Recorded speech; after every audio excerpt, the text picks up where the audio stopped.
Amis d'Evenou TV, bonjour et bienvenue à la page des élections. Pour ce tout premier numéro de votre émission sur ces élections, nous recevons pour vous M. Clément Seyi. Il est le président fondateur de l'ONG Désir de paix et d'avenir en Côte d'Ivoire, en abrégé DPACI. Pour échanger avec M. Clément Seyi, je suis avec mon collègue et confrère Tibé Kipré. M. Clément Seyi, comment est-ce que vous allez? Oui, ça va, c'est ça. Merci d'avoir accepté notre invitation. C'est moi qui vous remercie. Alors, bonjour M. Clément Seyi. Bonjour M. Tibé. Alors, une ONG dénommée Désir de paix et d'avenir en Côte d'Ivoire, DPACI, d'où vous est partie cette idée?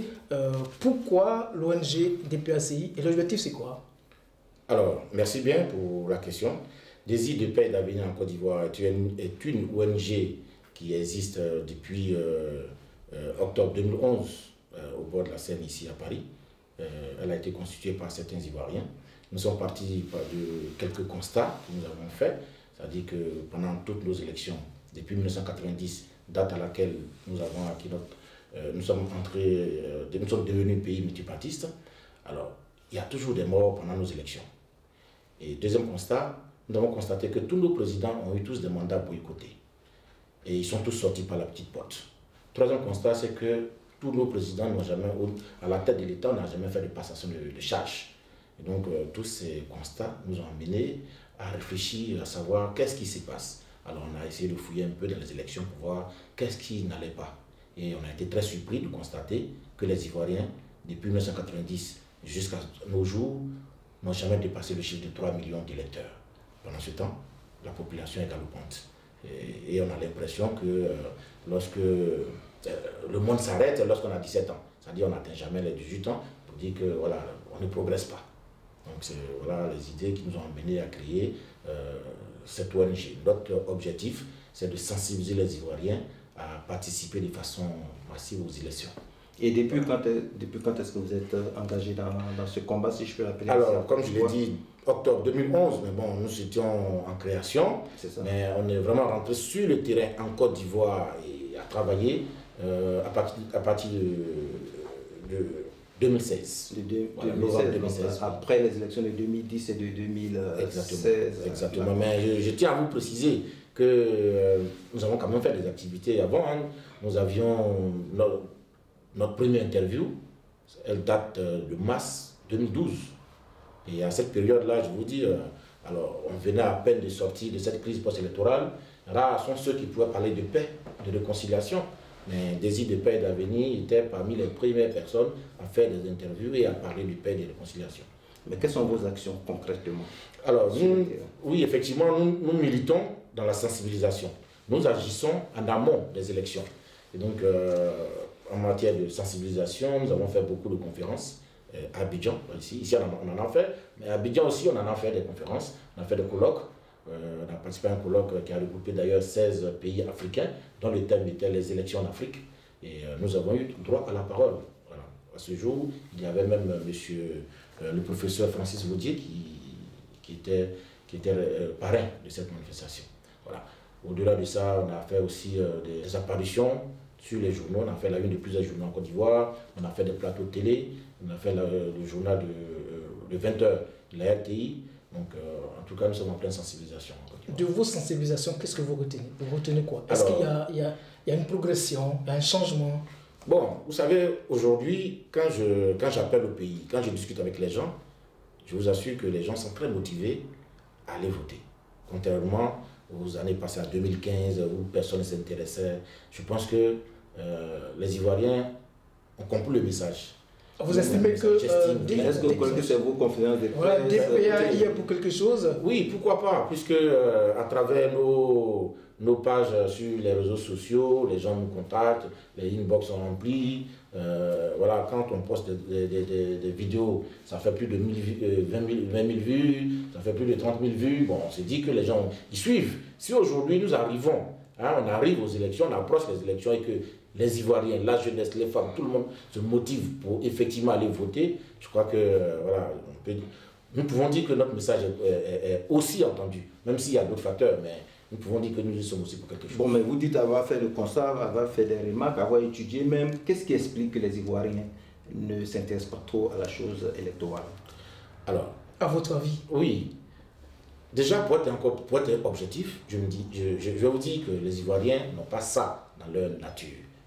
Depuis 1990, nous n'avions pas été préparés à aborder ce chapitre de notre vie qui est le multipartisme.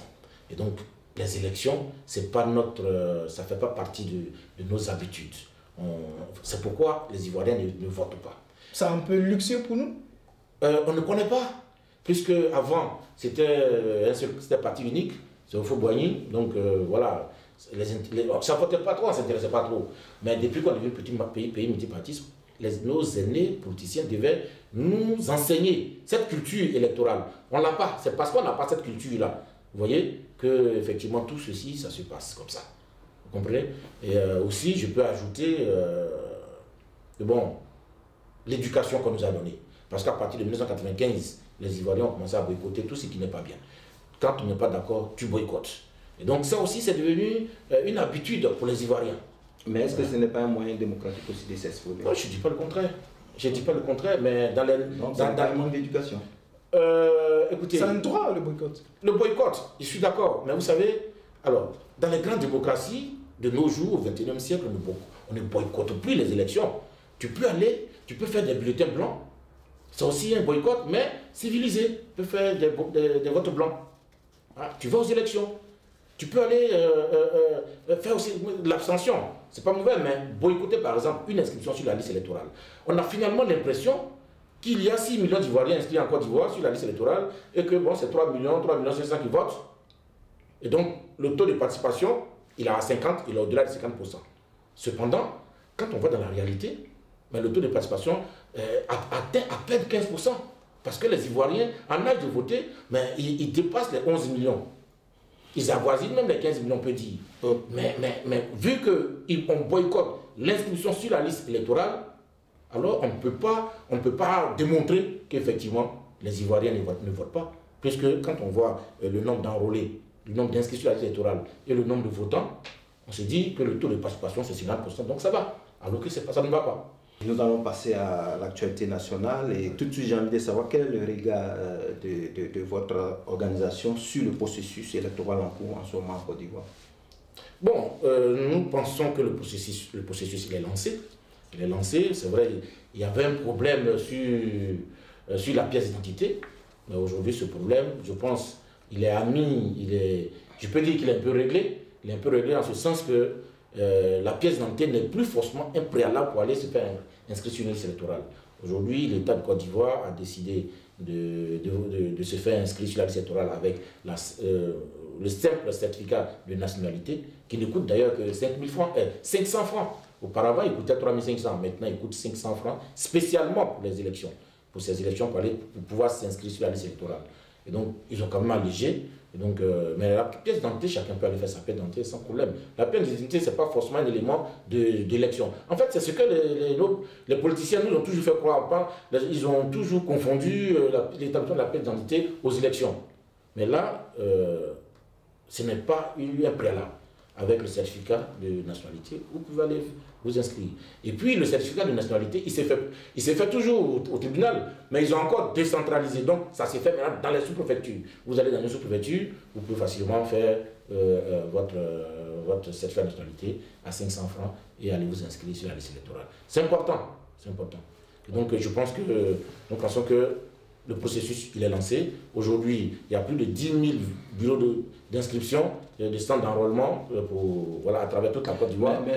Pourtant, selon les échos que nous avons quand même du pays, il n'y a pas suffisamment de centres d'enrôlement. Oui, ça c'était au début. C'était au début. Aujourd'hui, tout ça c'est rentré dans l'ordre. Donc aujourd'hui, on peut dire que tout est rentré dans l'ordre. Attention, il ne faudrait pas confondre. Au début, on parlait des centres d'enrôlement pour les pièces d'identité, mais pas pour l'inscription sur la liste électorale. L'inscription sur la liste électorale, elle n'avait pas encore commencé. Elle commence d'ailleurs le 10 en Côte d'Ivoire. Le 10 juin, pour finir le 24 juin. Et ici en France, elle commence le 13 juin, pour finir le 24. Donc, il ne faut pas confondre les bureaux d'enrôlement d'avant. Vous pensez que ce temps est suffisant pour enrôler 25 millions d'Ivoiriens? Alors, déjà, ce n'est pas 25 millions d'Ivoiriens qu'il faut enrôler. Déjà, ceux qui sont déjà enrôlés, ceux qui ont déjà voté en 2015 et tout ça, ils peuvent aller directement sur le site et puis vérifier si leur nom y est toujours. Ça, il n'y a pas de problème. C'est ceux qui n'ont pas encore, qui ne se sont jamais inscrits, qui doivent le faire. Que tu sois inscrit et que tu ne l'aies pas fait, tu es concerné en fait. C'est pour ça que je parle de 25 millions d'Ivoiriens.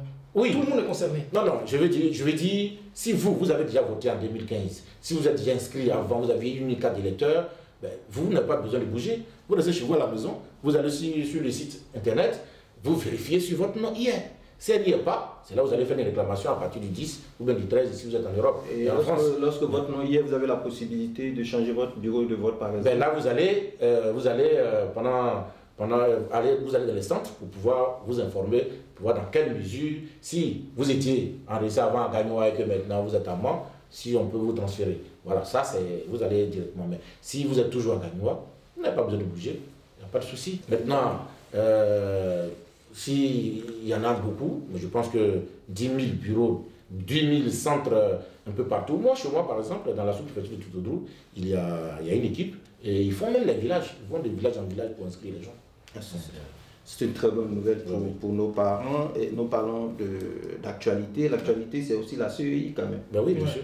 C'est la CEI et on sait qu'une bonne partie, pour ne pas dire toute l'opposition ivoirienne, n'est pas d'accord avec le pouvoir sur la proposition actuelle de la CEI. Pour vous qui êtes un observateur de tout ce processus-là, quel est votre regard? Comment est-ce que vous jugez cela? Alors, nous, au niveau des DPA, nous avons d'autres façons de concevoir les choses. Expliquez-nous. Nous disons que les Ivoiriens doivent apprendre à se faire confiance. Se faire confiance pourquoi? Vous savez, dans le temps, les élections étaient organisées par le ministère de l'Intérieur. Hein? C'était organisé par le ministère de l'Intérieur. Mais depuis qu'on est devenu pays multipartiste, nos aînés ont milité pour avoir une commission électorale indépendante. Ouais. Parce que le pouvoir, ils ne font pas confiance. Bien.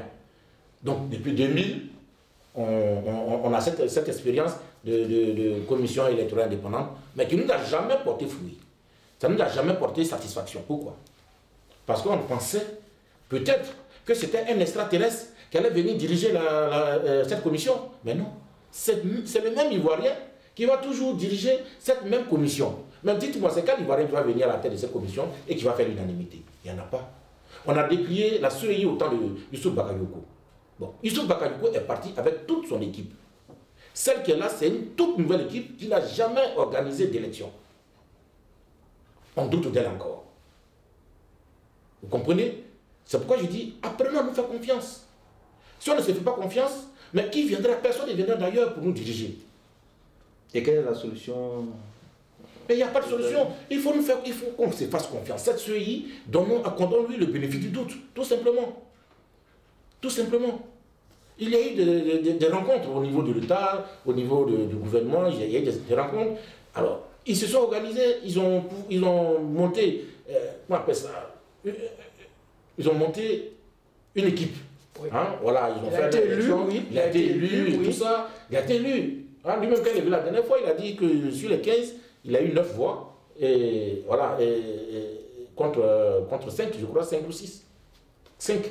Et donc, il faut dire que qu'on se fasse confiance et qu'on accorde de bénéfices. Le doute réside dans le fait qu'en Afrique, quand un pouvoir en place organise une élection, elle ne l'organise pas pour le pète.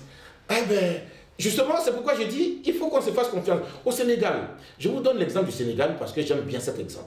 À 2 reprises, le sortant a été sorti par son challenger. Et puis, il n'y a pas eu de problème. À côté de l'exemple du Sénégal, il y a aussi l'exemple de la Côte d'Ivoire où on sait dans quelles conditions la CEI a donné les résultats pendant les élections de 2010. Est-ce que cela appelle à avoir confiance? Oui, bon, écoutez, 2010, c'est un épisode sur laquelle je ne voudrais vraiment pas revenir. Parce que, alors, elle a laissé... Non, je ne vous demande pas de revenir sur les événements de 2010, mais je vous dis de revenir sur l'exemple qu'a donné la CEI dans son fonctionnement. Alors, pour pouvoir porter un jugement sur ces faits, il faut connaître les tenants et les aboutissants. C'est clair. Nous n'avions pas fait d'études de recherche sur ce qui s'est réellement passé pour que le président de la CEI se retrouve, hein, c'est de ça que je voulais parler, se retrouve au QG d'un candidat à l'hôtel du Golfe. Donc, nous ne pouvons pas nous refusons d'aborder ce genre de sujet. Donc, vous me permettez que je ne revienne pas sur ce sujet. Donc, voilà. on dit qu'il faut se faire confiance. Il faut se faire confiance. Il faut se faire confiance. Parce que c'est vrai, si on ne se fait pas confiance, on ne peut pas avancer. Peut-être même qu'il y a eu à la base un manque de confiance aussi qui a fait que Youssouf Bakayoko, il s'est retrouvé, on ne sait pas. Donc, faisons-nous confiance. Faisons-nous confiance. Non, c'est des choses sur lesquelles on peut revenir, mais ce n'est pas le cadre. Non, ici, c'est pas le cadre. Je suis d'accord avec vous. C'est clair. Ok, on continue sur l'actualité. Merci de nous édifier. Mais est-ce que au niveau de votre organisation, vous aviez des propositions concrètes pour accompagner le processus électoral en Côte d'Ivoire? Vous y songez? Parce que à vous écouter, c'est vrai, vous critiquez, vous voyez la façon de voir, mais vous ne donnez pas de propositions, je dirais, concrètes qui pourraient peut-être aider tout le monde à embrasser le processus électoral comme vous le souhaitez. Voilà. Il y a le cas de la CEI, vous aviez votre façon de voir, l'opposition a sa façon de voir, le pouvoir a sa façon de voir. On a parlé tout à l'heure du cas des cadres, vous aviez votre façon de voir, l'enrôlement, votre façon de voir, l'opposition a sa façon de voir, et tout ça. Et vous, de façon concrète, dans vos documents, est-ce que vous aviez des propositions à l'opposition? Est-ce que vous avez des propositions au pouvoir pour que ce processus-là se déroule dans la confiance comme vous le souhaitez? Alors, pour répondre à votre question, ça m'amène à une question que vous m'avez posée tout à l'heure, à laquelle je n'avais même pas répondu, à savoir si le temps imparti, c'est-à-dire du 10 au 24, si c'est court, ou si c'était normal. Effectivement, nous trouvons ça très court. D'ailleurs, nous ne sommes pas d'accord au niveau des DPA, nous ne sommes pas d'accord pour le fait que pour des inscriptions sur la liste électorale, on décrète une période précise. Nous souhaitons, et effectivement par les propositions, dans notre document, dans notre support de communication que nous avons remis à tous les organes, tous les acteurs politiques de Côte d'Ivoire que nous avons pu rencontrer, de l'opposition comme du pouvoir. Mais dans ce document, nous avons fait des propositions dans ce sens. Nous avons proposé que l'inscription sur la liste électorale soit permanente. Parce que la CEI, elle a des organes permanents. Dans toutes les sous-préfectures de notre pays, il y a un service état civil. Mais dans ce service état civil, il peut y avoir des agents de CEI pour pouvoir inscrire ou bien inscrire les Ivoiriens. Si tu as 18 ans aujourd'hui, demain, si tu as le temps, tu te rends dans ta sous-préfecture, tu t'inscris. Si tu étais à Korogwe, que maintenant tu as affecté à Boaké, tu arrives le lendemain, ou bien le jour tu as le temps, tu te rends dans la sous-préfecture, bon écoutez, je ne suis plus là-bas, je suis ici, ramenez mon nom ici, et puis ainsi de suite. Au moment des élections, tout sera fait, tout sera prêt. Tout le monde aura l'occasion d'avoir son nom sur cette liste. Mais à cette période, imaginez un instant, du 10 au 24, si vous êtes malade, le train va passer ou c'est le pas inscrit. Ouais. Si vous étiez en voyage, le train va passer ou c'est le pas inscrit. Regardez-moi mon cas par exemple, j'ai souhaité m'inscrire cette année au pays pour aller voter là-bas. Mais voilà le Covid. Le Covid est passé par là, les frontières sont fermées. Et je ne suis pas sûr que d'ici le 24, ce soit ouvert. Même si c'est ouvert, je ne suis pas sûr que je parte au pays. Donc, c'est obligé de m'inscrire ici. Vous voyez? Donc, il y a beaucoup de paramètres, de choses qui font que cette façon de fixer n'est pas trop commode. Ça fait qu'il y a beaucoup d'Ivoiriens qui restent sur le carreau, qui restent en cours de chemin. Nous avons proposé que l'inscription sur la liste électorale soit permanente. Bon, l'élection, ça se passe, il n'y a pas de souci. Mais on ne va pas finir, on ne va pas nous arrêter là. On continuera de faire porter notre voix. Même après les élections, le prochain président qui va arriver, on continuera toujours à faire porter cette information pour que bon, ça progresse. Quand vous dites que vous avez proposé, quelle action vous avez menée pour aller, vous avez proposé à qui, à quel organe concrètement? Non, alors nous avons conçu un document que nous appelons notre support de communication. Que vous avez remis à qui? Alors, nous avons remis au président Pascal Affi-N'Guessan, président Mamadou Koulibaly, l'honorable Yassine Nawonien, l'honorable Louté Innocent, le directeur de cabinet adjoint du Premier ministre Amadou Koulibaly. Nous l'avons remis. Nous avons remis ça au secrétaire permanent de la CEI, en main propre.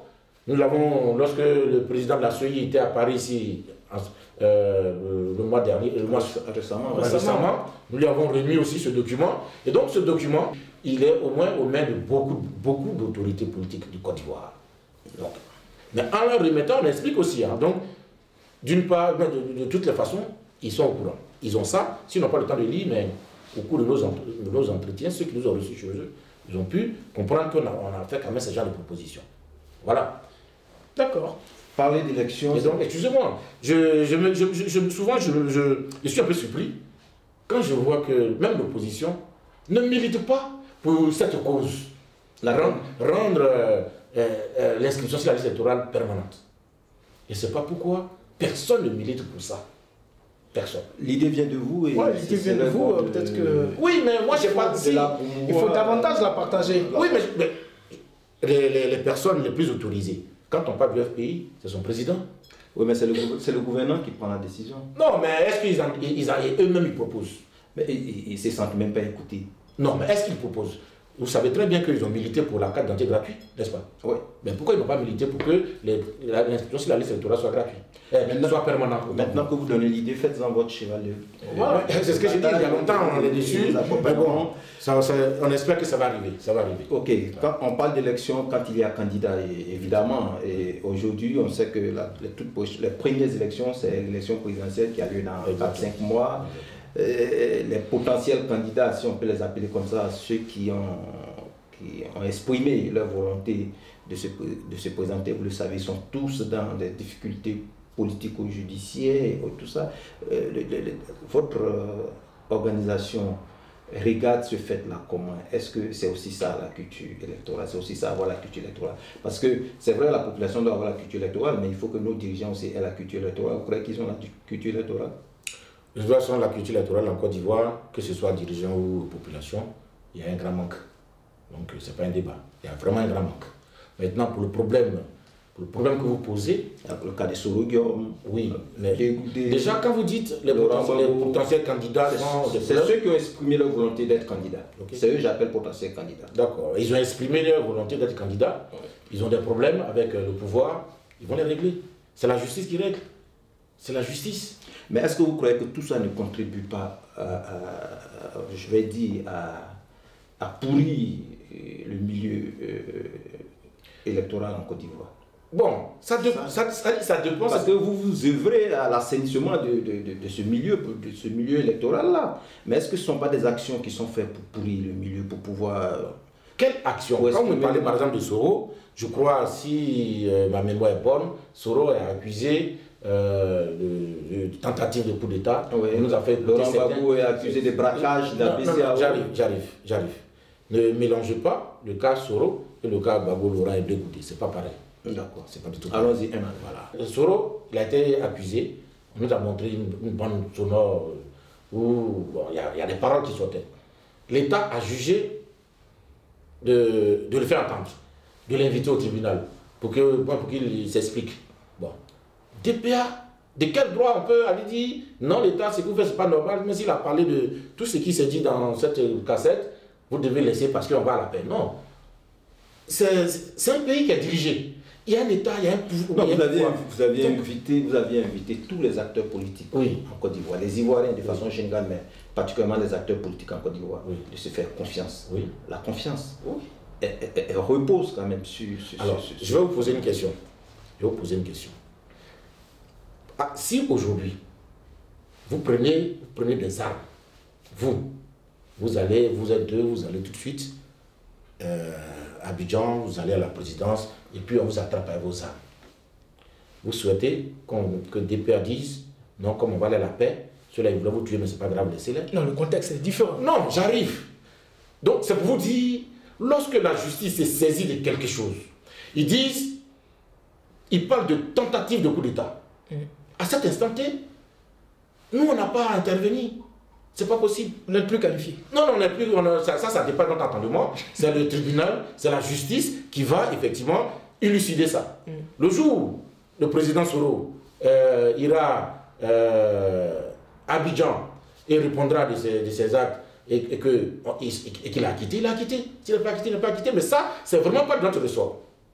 Donc, voilà. Si vous le dites, vous le dites bien. Si une personnalité désire candidater à un poste électoral, évidemment, et qu'il est accusé de fait, vérifié ou pas, parce que ça reste à vérifier, Oui, bien sûr. vérifié ou pas, on l'empêche de candidater, vous qui êtes pour la promotion de la culture électorale en Côte d'Ivoire, vous qui êtes pour ancrer la culture électorale en chacun des Ivoiriens, vous ne vous sentez pas concerné par ces façons quand de vous faire? dites qu'on l'empêche, pourtant vous venez de dire quelqu'un qui candidate, mais qui a accusé d'eux. Mais s'il a accusé d'eux, on ne l'empêche pas. C'est les faits qui font qu'on l'a accusé là. C'est ces faits-là qu'il faut regarder. Maintenant, s'il est candidat, ben, et que ces faits-là ne sont pas compatibles avec le fait d'être candidat, mais ce n'est pas DPA qui va dire, qui va changer les règles du jeu. Mais non, ce n'est pas DPA qui va changer les règles du jeu. C'est-à-dire, dans la politique ivoirienne, moi je pense que pour comprendre par exemple le message que DPA passe, c'est-à-dire, il faut se fermer les yeux, tu fermes tes yeux, et puis tu regardes de lointain. Tu oublies un peu que tu es FPI ou bien PDC ou bien RD ou bien RADP, tu oublies tout ça. Et puis tu peux comprendre un peu la portée de ce que nous appelons culture électorale. Oui, mais vous ne parlerez de culture électorale que si tout ce que vous citez, PDC, RDA, existe. S'il n'existe pas, évidemment, il n'y a pas de culture électorale parce que c'est eux qui font les élections. Pas exister. Parce que c'est eux qui font les élections. C'est eux qui sont les acteurs. Pourquoi il ne devrait pas exister celui-là? Non, c'est vous qui l'avez dit. C'est vous qui avez dit pour parler de culture électorale, il ne faut pas regarder PDC. Non, c'est une façon de vous dire, quand on veut analyser un fait, il ne faut pas forcément dire je suis du PDCI donc j'analyse par rapport à mon côté. Non, il faut regarder la Côte d'Ivoire, juste la Côte d'Ivoire, pas les partis politiques. Voilà. Il faut regarder juste la Côte d'Ivoire. Quand je dis par exemple à la culture électorale, il ne faut pas se faire justice. Il faut suivre les voies de recours et quand elles sont épuisées, il faut accepter ta défaite. Ça, c'est pas parce que si tu es PDCI ou tu es FPI, tu dis non, chez nous, on ne laisse pas. Mais non, regarde la Côte d'Ivoire. Il faut regarder la Côte d'Ivoire. Par moment, il y a les conditions dans lesquelles on perd les élections aussi. Comment? Il y a les conditions dans lesquelles on perd les élections. Mais les circonstances, l'environnement dans lequel on perd une élection. Mais vous savez, je dis, en démocratie, c'est quoi? La démocratie, c'est la loi du grand nombre. Oui. Là, dans cette salle, nous sommes au nombre de 5. 5. Si nous 3, on dit, monsieur Tibé, vous avez perdu. Mais vous avez perdu? Oui, mais il y a le contexte. Oui, mais monsieur Tibé, si le grand nombre dit, vous avez perdu, oui. Mais même si vous voyez qu'il y a quelque chose qui ne va pas, mais vous acceptez. C'est aussi ça la démocratie, mon frère. Oui, mais on n'accepte pas dans le désordre. Non, je dis, si c'est démontré que la majorité ici, là, nous sommes 5, si 3 disent que M. Tibé, vous avez perdu, M. Tibé, vous devez accepter votre défaite. C'est aussi ça la démocratie. Oui, c'est un fait, je peux l'accepter et demander un recours. Oui, vous faites recours, c'est normal, c'est votre droit. Mais si à la fin du recours, on vous dit que vous avez perdu, vous acceptez. Ben bien sûr, voilà. Évidemment. C'est ça la culture électorale. Vous aviez répondu. Ne dites pas, oui, bon, mais c'est pas clair parce qu'il y avait des trucs. Non, vous avez perdu parce que vous avez fait recours. À la fin du recours, on dit que vous avez perdu. Acceptez, même si vous pensez que vous avez gagné. Revenez prochainement, vous pouvez gagner. Ça aussi, c'est ça. Vous l'aviez dit tantôt, le problème c'est la confiance entre les Ivoiriens. C'est ça. Et il y a des éléments pour quand même être dans cet environnement-là. Nous allons poursuivre avec les perspectives de votre mouvement. C'est ça. Vous êtes à Paris ici, le mouvement, votre organisation, doit prendre pied à Abidjan. Comment est-ce que ça se passe? Est-ce que vous êtes actif sur le terrain? Oui, mais écoutez, bon, DPA a une équipe très dynamique en Côte d'Ivoire. On a une équipe très dynamique.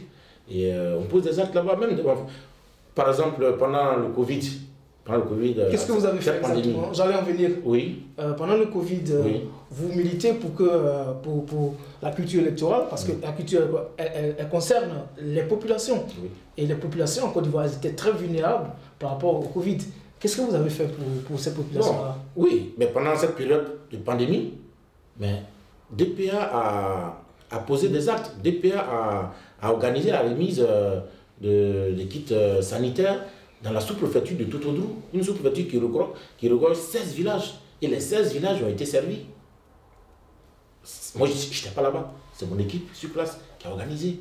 Nous sommes dans les perspectives de DPA-CI et les élections dans 5 mois s'annoncent en Côte d'Ivoire avec beaucoup de peur, beaucoup de... Quelles sont d'autres actions que vous comptez mener pour quand même pouvoir, je dirais, baisser la pression et tout ça, la tension, ou bien pour vous ça va, il faut continuer de rencontrer les hommes politiques individuellement? Vous croyez que ça suffit comme action? Non, comme je l'ai dit tout à l'heure, je l'ai dit tantôt, nous procédons par la sensibilisation.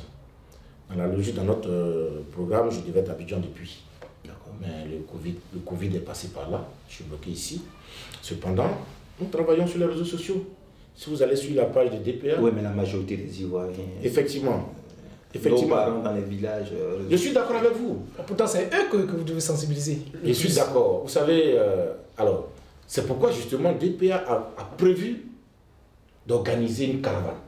Une caravane qu'on a appelée la caravane de l'espoir. Une caravane qui allait faire le tour de la Côte d'Ivoire.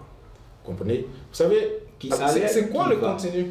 Comment? Le contenu de cette caravane, c'est quoi? Le contenu de cette caravane, oui, mais c'est pour aller instruire les Ivoiriens à cette culture électorale. Et vous le prévoyez comment? Oui, elle est mettre en confiance. Mais effectivement, elle est toujours d'actualité. Mais comme je l'ai dit, nous sommes à la recherche des moyens pour faire cette caravane-là. On n'en a pas encore. Voilà. On est toujours sur des rendez-vous, On n'en a pas encore. Les élections, c'est dans 5 mois. Vous êtes toujours à la recherche des moyens? Écoutez, DPA fait ce qu'elle peut. Nous fonctionnons avec nos moyens de bord. Nous essayons de sensibiliser sur les réseaux sociaux. Mais ce que je voudrais faire comprendre, le plus grand nombre de personnes à atteindre, c'est nos parents qui sont à l'intérieur, pas ceux qui sont à Abidjan, dans les grandes villes. Comprenez? C'est ceux-là qui n'ont pas la possibilité d'aller sur Facebook, d'avoir Internet, d'avoir la connexion, d'aller sur YouTube pour suivre tout ce que nous faisons. Ils ne savent même pas, il y a plein qui ne savent même pas que DPA existe. Mais quand je suis parti, quand l'équipe est partie à Totodrou, on dit, ah, DPA, Désir de paix d'Abidjan. Ah bon, ça existe, ça vient d'où? Depuis quand c'est créé? Ils ne savent pas. J'étais très content. Mais il faut aller vers ceux-là pour leur faire passer ce message. Et donc, c'est dans ce dynamisme-là que nous sommes actuellement. Avant de vous passer la parole pour votre mot de fin, pour que vous ayez une adresse aux populations ivoiriennes, vous m'amenez à poser la question suivante. Est-ce que vous aviez les moyens de votre politique? J'ai déjà répondu. J'ai dit que nous fonctionnons avec les moyens de bord. C'est pourquoi nous militons. Nous, pour l'instant, on fait les radios, télé, presse, réseaux sociaux, mais cette caravane-là qui est le clou de notre activité, on n'a pas les moyens, oui. Ah, vous n'avez pas les moyens de votre politique? Ben oui, bien sûr, on n'a pas les moyens pour cette caravane, parce qu'elle demande énormément de moyens. Donc, DPA n'a pas les moyens de sa politique? Non. D'accord, vous avez donc de quoi faire. Je vous donne l'occasion de vous adresser aux Ivoiriens, de les sensibiliser sur la culture électorale, de les sensibiliser sur vos objectifs, et pourquoi pas de chercher peut-être les moyens. Ouais. Alors, merci.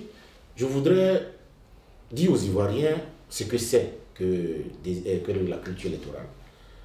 C'est une éducation, c'est un comportement, c'est du civisme, c'est une façon de voir les choses au niveau de la démocratie. Quand on a cette culture-là, il y a un certain comportement qu'on doit adopter.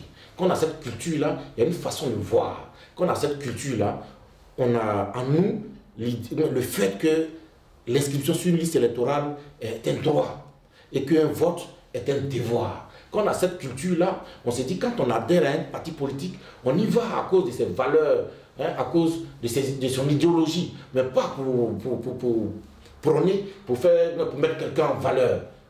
Tout ça pour éviter les histoires de pro ceci, pro cela, qui nous mettent dans des problèmes. Quand on a cette culture électorale, on ne regarde pas la poche de quelqu'un pour pouvoir voter. On regarde son programme de société. Quand on a la culture électorale, la transhumance électorale, on ne quitte pas sa commune pour aller voter ailleurs. On vote dans sa commune. Parce que c'est sur le maire que tu vas élire, c'est lui qui va développer ta commune. Quand on a la culture électorale, il y a beaucoup de choses qu'on peut éviter. Comprenez? Quand on a la culture électorale, le candidat du FPI, il regarde celui du RNDP comme son adversaire et non son ennemi. Et donc, il y a beaucoup de choses à connaître et à apprendre. Tout ce que je viens de citer, les Ivoiriens ne l'ont pas. Quand on va aux élections, on regarde la poche, on regarde l'argent. Nos adversaires, c'est nos ennemis. Là, dans le temps, on parlait de match retour. Vous comprenez? Quand on va dans un parti politique, mais on va pour vénérer. Parce que tant que le chef n'a pas parlé chez nous en Côte d'Ivoire, on ne peut pas évoluer. C'est à bannir. Tout ça, c'est des choses à bannir. Et c'est là l'objectif de la culture électorale. Mais alors, là, nous sommes aujourd'hui à 5 mois des élections. Nous demandons aux Ivoiriens d'apprendre à nous faire confiance. d'apprendre à nous faire confiance, à faire confiance aux lois que nous sommes fixées. Nous demandons aux Ivoiriens de sortir massivement pour aller se faire inscrire sur la liste électorale. Parce que, alors, lorsqu'un pays qui regorge autant de monde, plus de 25 millions d'habitants, s'il n'y a que 3 millions qui sortent pour aller voter, c'est tout à fait normal que le président qui sort ait un mandat boycotté parce qu'il n'a pas eu l'onction du peuple. Je ne dis pas qu'il n'a pas eu la légitimité. Non, il a la légitimité. Mais il n'a pas eu l'onction du peuple. C'est tout à fait logique que son mandat soit boycotté. Et c'est ce que nous avons vécu depuis 1990. En 2020, à cet instant, la Côte d'Ivoire aborde un tournant décisif de sa vie. Ces élections du 31 octobre 2020 sont très décisives dans la vie de l'Ivoirien. Sortons massivement. Soyons nombreux aux élections. Je vous apprends que le Ghana voisin, à sa dernière élection, avait enregistré 15 millions de Ghanéens inscrits sur la liste électorale. Pourtant, ils ont presque la même population, ils ont 28 millions. On en a 25, ouais. On a 25, mais 25 en 2015. Et avec un boycott actif. Alors, mais ce qui est pire au Ghana, celui qui a perdu les élections au Ghana les a perdues avec 4 millions. Celui qui a perdu. Là où toute la Côte d'Ivoire réunie fait 3 millions. On peut faire un effort. On peut faire un effort. Je demande aux Ivoiriens de se faire confiance, de se réconcilier avec les élections. Et que cette année, que nous soyons nombreux aux élections. C'est une forme de révolution qui ne dit pas son nom. C'est tous les Ivoiriens. Imaginez 15 millions d'Ivoiriens aux urnes, mais c'est toute la Côte d'Ivoire qui est réunie. C'est tous les partis politiques de Côte d'Ivoire qui y sont. Mais sans avoir marché, sans avoir fait de casse, sans avoir fait de sitting, rien du tout. Et cette élection, elle aura une autre connotation au niveau mondial. Tout le monde pourra prendre aussi l'exemple sur nous. Ce sont sur ces mots que nous allons mettre un terme à cette émission. Merci à tous et à très bientôt pour le numéro 2 de la page des élections. Merci beaucoup.